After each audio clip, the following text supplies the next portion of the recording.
Tecno held their flagship launch event today in Dubai. I wasn't invited, but it's okay. But they did announce the new Phantoms. Yes, 2 phones. These are the successors to the Phantom X, and in this video I'm going to be sharing my thoughts as well as telling you everything you need to know about the new Phantom X2s.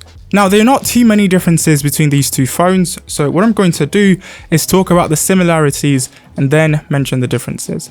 Design-wise, they look pretty similar. They released 2 colors of the X2 and the X2 Pro, so they kind of have the same rear design but just different colors. The X2 comes in grey and silver, while the Pro comes in grey and orange. The orange is some sort of special edition. Another little difference is in the camera module. There is an accent color on one of the lenses, and that's for the X2 Pro, but that is not present on the X2. The cameras are pretty interesting, so I would say stick around so you don't miss that. But I would say the quickest way to differentiate the 2 phones is with the accent colors on the lens that I talked about, as well as the different colors of the phones. As far as the actual design goes, it's quite polarizing. I think some people would hate this and some people would like it. I really like it. It kind of looks complex and sophisticated, so I kind of dig that. But I want you to tell me what you think in the comments. Another thing these 2 phones have in common is the processor. They're both running the Dimensity 9000. It's a 4nm processor and hands down is the most powerful chipset on any Tecno phone so far.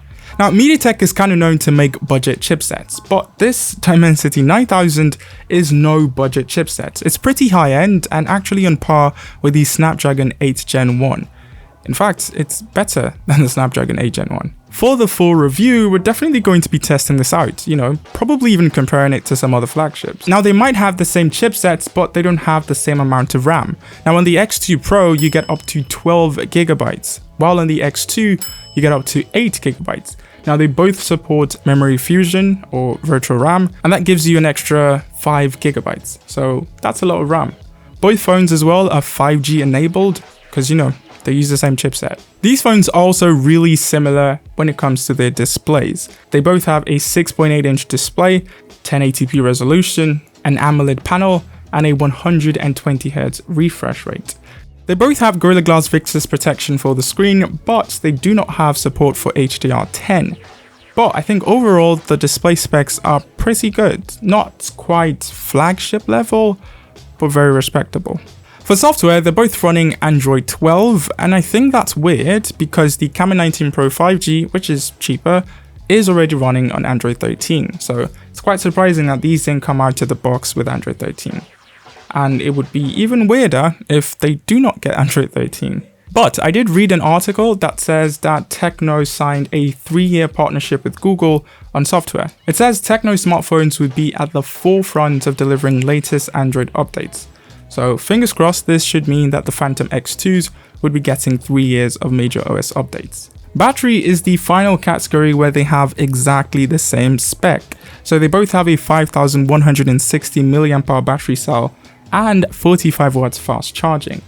I think the battery life would be fine, but I would be testing its battery life in the full review for sure. The for sure highlight of the Phantom X2s would be the cameras. Or should I say, the first ever retractable portrait lens on a smartphone. Now, first off, that retractable portrait lens is only available on the X2 Pro. That's what makes it special. The X2, on the other hand, has a much more moderate camera setup. So it does have a 64 megapixel main camera, a 13 megapixel ultra wide, and a 2 megapixel depth sensor.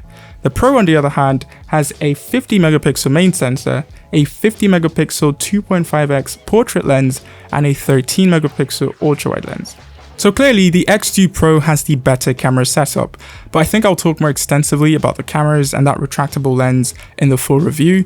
But based off of the videos that I've seen so far, that retractable lens isn't a gimmick. It seems like a pretty useful feature. And overall as well, the cameras are pretty good for photos and for videos. And yes, this phone does shoot in 4K. For pricing, the X2 starts at 2,699 Saudi Riyal, which when converted is about $720 or 320,000 Naira. but I'm sure, especially in Nigeria, that these are in the actual prices. I think it's going to cost a bit more than that. The X2 Pro though starts at 3,500 Saudi Riyal, or about $930 or 415,000 naira.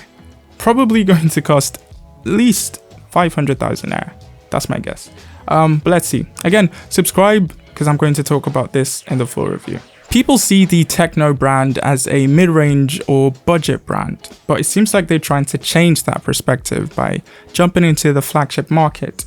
And honestly, considering this is their first try, I would say it's looking quite good. But you tell me, what are your thoughts on the specs of the Phantom X2, and what do you think they could have done better? Let's chat in the comments. But yeah, thank you guys so much for watching, and I'll see you in that full review. I'm kidding. I'll see you when you see me.